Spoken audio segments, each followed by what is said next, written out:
دیتا ہوں کہ وہ آئے اور فیشن پر مکالمہ پیش کرے ماریہ اور اس کی سہیلی علیشہ۔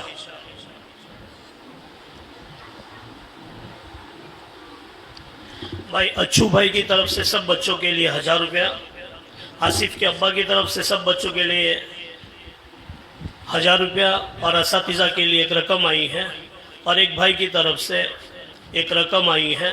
عافیہ کے ابا کی طرف سے سب بچوں کے لیے 1000 روپیہ موصول ہوئے ہیں۔ السلام علیکم ورحمۃ اللہ وبرکاتہ۔ وعلیکم السلام ورحمۃ اللہ وبرکاتہ۔ ہائے اللہ، میں نے تو آپ کو پہچانا ہی نہیں۔ بچپن کی سہیلی اور پہچاننے سے انکار۔ اوفو، آپ تو برا مان گئی۔ دراصل آپ نے میک اپ اتنا کیا ہے کہ میں سوچ میں پڑ گئی آپ علیشہ ہیں یا کوئی اور ہیں۔ لیجیے، آپ نے تو ہم پر طنز ہی شروع کر دیا۔ نہیں بہن، ہم نے طنز نہیں کیا، بلکہ آپ کے اس حلیے کو دیکھ کر تعجب ہوا۔ کیوں بہن، آپ کو کس چیز پر تعجب ہوا؟ آپ کے اس میک اپ پر۔ کیا میک اپ کرنا، سجنا سنورنا ہمارے لیے جائز نہیں ہے؟ نہیں بہن، سجنا سنورنا ہمارے لیے جائز تو ہے، لیکن اس طریقے سے نہیں جو آپ نے اختیار کر رکھا ہے۔ کیوں بہن، اس طریقے میں ہمارے لیے کون سی برائی ہے؟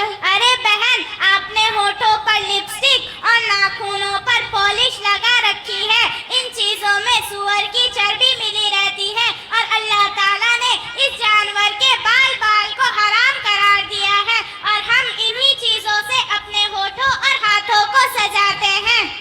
چھی چھی بہن، آپ نے کس چیز کا نام لے لیا؟ اور سنو بہن، اس کے لگے رہنے سے نہ تو نماز صحیح ہو سکتی ہے اور نہ قرآن کو ہاتھوں میں لے سکتے ہیں، اور ایسی عورت جس گھر میں رہے گی اس گھر میں فرشتے بھی داخل نہیں ہوں گے۔ ارے بہن، آپ نے تو ہمیں ڈرا ہی دیا، لیکن ہمارے سجنے سنورنے کا کوئی اور تو طریقہ ہوگا۔ ہاں ہاں بہن، کیوں نہیں؟ بتاؤ پھر کیا ہے وہ طریقہ؟ ہم مسلمان عورتیں صبح اٹھ کر کریم، پاؤڈر، لپسٹک اور ناخن پالش کی جگہ وضو کے پاک و صاف پانی کو اپنے چہرے پر لگائیں، اور کاجل کی جگہ قرآن پاک کی لوری کو اپنے آنکھوں میں لگائیں، اور لپسٹک کی جگہ قرآن پاک کی تلاوت سے اپنے ہونٹوں کو سجائیں۔ یہی چیزیں ہمارے چہروں کو نکھار سکتی ہیں، اور یہی چیزیں ہمارے چہروں کو چمکا سکتی ہیں۔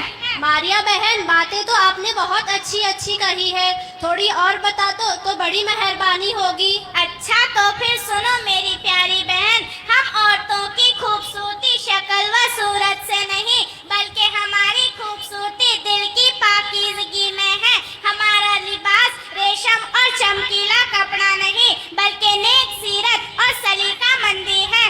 اور یاد رکھو، اللہ نے تم کو کم خوبصورت بنایا تو اس پر غم مت کرو، کیونکہ تم سے بھی کم خوبصورت اس دنیا میں جیتے ہیں۔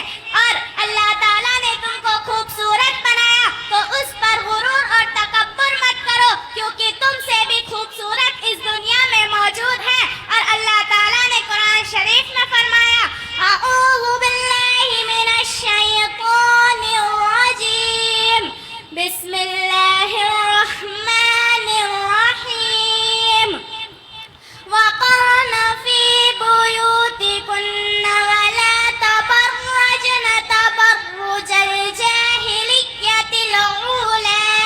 اللہ تعالیٰ کا ارشاد ہے، اے مسلمان عورتوں، اپنے گھروں میں باوقار بیٹھی رہو، زمانہ جاہلیت کی طرح بناؤ، سنگار کرتی مت پھرو۔ بات آئی آپ کو سمجھ میں؟ جی ہاں بہن، باتیں تو آپ نے بہت اچھی کہی ہے، لیکن آپ کو یہ سب کہاں سے معلوم ہوئی؟ ہائے رے سادگی، یہ ساری باتیں ہمیں اسلام سکھاتا ہے۔ پھر بھی ٹھیک ہے، لیکن آپ نے یہ سب کہاں سے حاصل کر لی؟ اوفو، تم کو معلوم نہیں، ہمارے محلے میں کئی سال سے مدرسہ اصحاب قباء چل رہا ہے، یہ ساری باتیں ہمیں وہیں سکھائی جاتی ہے۔ میری پیاری بہن، تم بھی اس مدرسے میں آ جاؤ، ہم مل کر اسلامی طریقے سیکھیں گے اور ہماری ساری بہنوں کو سکھائیں گے انشاءاللہ۔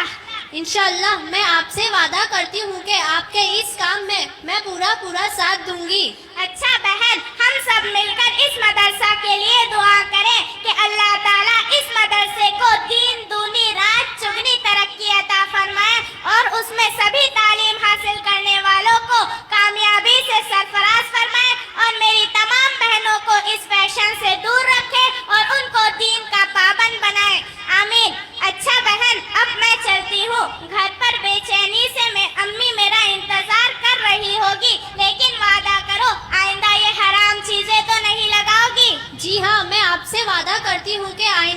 حرام چیزیں نہیں لگاؤں گی، اور میری تمام بہنوں جو میری آواز کو سن رہی ہو ان سے بھی عرض کرتی ہوں کہ وہ یہ حرام چیزیں قطعاً استعمال نہ کرے۔ اچھا بہن شکریہ، السلام علیکم ورحمۃ اللہ وبرکاتہ۔ وعلیکم السلام ورحمۃ اللہ وبرکاتہ۔